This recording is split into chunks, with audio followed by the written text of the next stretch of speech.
Hello, this is Marta Madrid. I am the program leader for animation, and I am here to speak about some of the features of the course. Please be aware that you have a comment section where you can post questions as we go through this session. Okay, thanks for joining us today. First question, what are the most important skills to have when studying animation? Yes, so I think what I want to see is that a student or a potential animator is able to understand the human figure in motion. So it would be interesting to see that they have observational drawing skills. They also might need to show some evidence of skills creating characters, so character design, and also an interest for storytelling. Now, if you haven't done any of those, it is a good moment to start working on it. I don't expect you to have all the skills, but mainly the motivation to study animation. So in the interview, I would like to see a clear passion for it, a clear passion for images in motion. Okay, great. And what facilities are available on campus? Yeah, so we work in two sites. We have two studios here. This is one of them in Regent Street in the School of Creative Arts. We also have a stop motion studio, a dark room, and then we work in the CIB, in the Creative Industries building, where we have the computer site. So you do have access to different workspaces regarding the different things that you will need. We do have a screening area as well, where we can show videos and discuss your work and have group critiques, and you have different spaces to create, to work on your projects. Okay, we've got a question from someone who's been looking at the website and they've noticed that it says they could be interviewed and asked to show a portfolio of work as part of that. So they want to know what they can include in their portfolio. Yes, so the portfolio is what actually gets you into the course. Some people get a bit worried about the UCAS points, but for us it's more important the evidence of the kind of work that you have done, and so that we can see your interests. It is important to show some kind of live drawing. By live drawing, I mean observational drawing, either objects, people, animals. You can do that at home, doing your own composition of objects, studying shapes. So we want to see how you get the proportions right, how you get the shading. We don't expect you to get it perfectly right, but at least to have some interest, to observe reality, so that you can take that information and then create a character and be able to move it. So the first section would be live drawing. The second section, or let's say if we don't divide it into sections, the second type of work that I would like to see is character development, some kind of character design. So that would be drawing from imagination, creating characters, and maybe thinking about potential stories. And if you have had the chance to do a little bit of storyboarding, that would be very interesting. A storyboard is like a comic, so you use squares or panels to draw in a very sketchy way what would your story be like. Okay, we've got a question from someone who's studied fine art at a foundation degree level. They want to know, will they be able to progress onto this course with that qualification? Yes, as I've said, it's more important to show an interest, a motivation, a clear motivation to study animation than to show any kind of animation work. If you have it and you bring it with you in your portfolio, that's great. But anything that you have done previously in relation to the arts is valuable, either film, photography, if you have any drawing skills or any computer skills, because we also do 3D stuff. So anything that related to the arts is relevant for you to access this course. Okay, and for people thinking about studying animation here at Glyndŵr, what materials or software will they need to buy in preparation for the course, and are some things included in that? We do facilitate in the computer side in the CIB. They do have access to the Adobe Creative Suite. For those who are not familiar with it, that would include Photoshop, Illustrator, InDesign, Adobe Animate, Premiere Pro, and After Effects. And in addition to that, if we do 3D animation, we would use Autodesk Maya. And if you're interested in 2D digital animation and you want to to use other software that is not Adobe Animate. We encourage people to use Toon Boom Harmony. Okay, we've got a question from someone who wants to work in computer games, but they're unsure whether they'd be better off doing an animation course in case they change their mind about their career, or doing a computer game development course. What would you say to them? Okay, I see three things here. I see an interest in animation, which is one thing, an interest in game art, which is another thing, and an interest in game development. So game development would be mostly oriented towards programming, and that would be something that the computer school might do. But I think in this case, if you're interested in developing art for games and you're more interested in the design element of the game, your program would be game art. They also do a bit of animation, but it's mostly focused on gaming, right? The gaming experience and offering a good gaming experience. Now, animation has a different focus. It's more about telling a story through the audiovisual language of images that move, either through drawing or through 3D elements, or even objects, or stop motion puppets. So if they're not clear, I would suggest them to use one of the open days to come here and get the information so that they know where they should go to, what course is the best for them.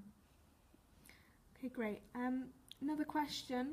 Someone says that they love art, but they're unsure whether they'd be any good at animation, as they're not very good on the computer side of things. Is that an issue? Would they need to be good with computers to study?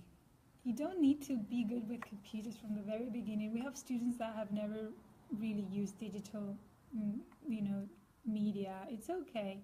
It's a progress. It's a process.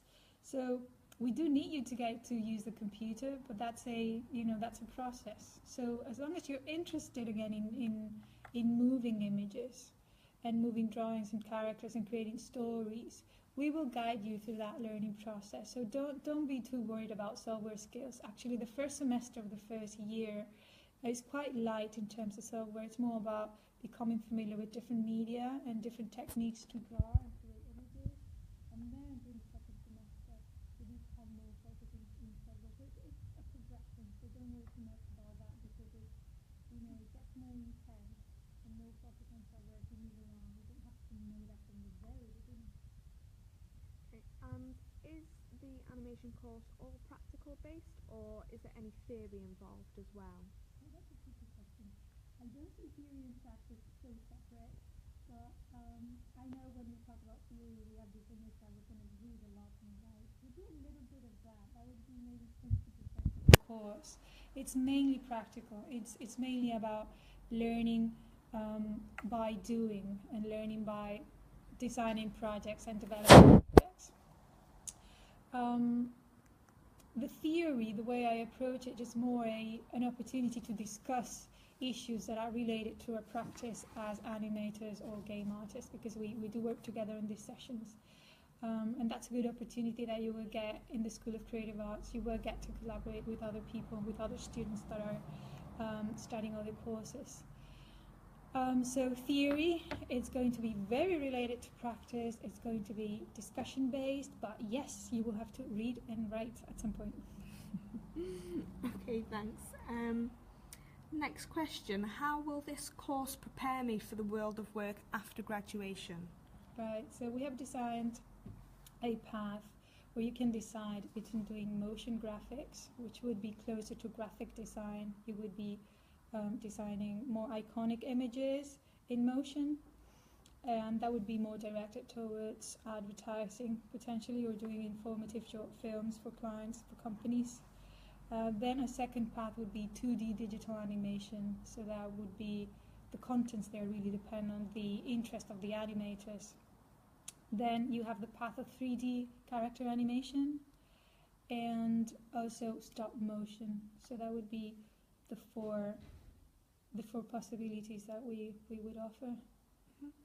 And just linking to that, are there opportunities to work with real businesses and clients as part of the course? Yes, actually there's a module where you are expected to have client work and commissions from the very beginning, and we do train you to learn to do that. to do the practicalities and to learn to approach clients and to learn to deal with all the practical side of it, not just a creative process, but also how to become a potential freelance professional. We also do, from the second year in animation, we will do some briefs, some projects that are client-based, even though there's no money involved. So we will work for real organizations and we will invite them and we'll have meetings with them so that you get a taste of what working with a client would be like. And we learn about the discipline of meeting deadlines and negotiating results with clients. Okay, we've got a question from someone who'd like to come in and speak to lecturers like yourself about studying this course before they start. Are there opportunities for them to do that? Oh yes, I just done them this morning with a lady. Absolutely. Yeah, you're more than welcome to come. You just need to email me or email at admissions and show your interest. And then even before, you can also check the website of the animation course and see there you find some contact details there. And yes, please just show interest, and we're available. We're happy to show you around the building and give you more one-to-one personal information about the course, so that you get a taste of what it would be like before you actually take your decision. Okay, great. And how hard would it be to work as a self-employed animator? Is that a difficult thing to do? The arts, to be honest, the arts are difficult. They're tough careers. You need to work very hard to have something that's outstanding there. Sometimes there's this wrong assumption that the arts are kind of an easy path, but they're not. I'm not just talking about animation. I'm talking here about every art. So if you work hard, if you make the best work you can make, it shouldn't be too hard for you to start working in that direction. So it really depends on how hard you work. It really depends on the results that you can get. Okay, I've got an interesting question. If someone was to create a 5-minute animation, how long would that actually take them to do? That's a tricky question, because it really depends on what kind of animation you want to do. Like, if you want to do a motion graphic animation, it depends on how sophisticated your backgrounds are. It also depends on how many people you have in that team. Is it something that you do individually? Actually, a 5-minute animation is a long project for just one person, and it could take a lot of time. Like, consider I worked on it was around 6-minute short film. There were a team of 8 people, and it took, just for the animation part of it, the animation production stage, it took like more than 1 year. So it really depends on how sophisticated it is. But if you want to do a 5-minute motion graphic project, it could be much less. So it really depends. Or if you want to do a 3D animation, depends on how skillful you are, also how quick you are, and if you get the opportunity to develop that project with someone else. Usually animators are more than welcome to generate projects between a team. Otherwise, it becomes very heavy and very difficult, and you might not be the best person to do all the stages that it involves. So you might need some help with post-production or with distribution of your little short film or the project or whatever you're doing. So you are expected to learn to work in teams. I don't expect animators to work always by themselves and develop like complete complex projects of 5 minutes by themselves. That's too much. Okay, thanks. And I think this might be our last question, and we have touched on it a little bit, but what career avenues are open to people studying this course? Right, so mainly it's something related to animation, right? Again, I will repeat myself here a little bit. The 4 parts would be motion graphics, 2D animation, 3D animation, or stop motion. So it really depends on what are your interests and how you want to direct your career. You are your own designer of what you want to do in the future. It might be that you want to get a job to come up in certain studios. It might be that you offer your service to certain studios.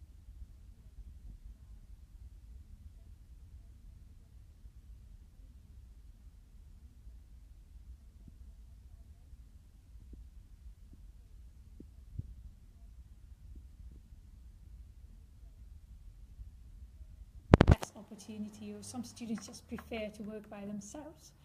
So it's just, there isn't, one specific path that I can say, oh, you'll do this. It really depends on your interest. You will have some time to research the market, the industry, and see where you can place yourself. Okay, thank you for joining us today. I think that's all the questions we've got time for. Right. So thanks once again. Yeah, so thank you so much for listening and being there. Thank you for your interest in the animation course. If you want to know more, please consider visiting the animation website in Glyndŵr University. We also have a Facebook page, and also just a reminder about the 14th of October will be an open day, so you can come and have the opportunity to meet me and learn more about the program and students' work.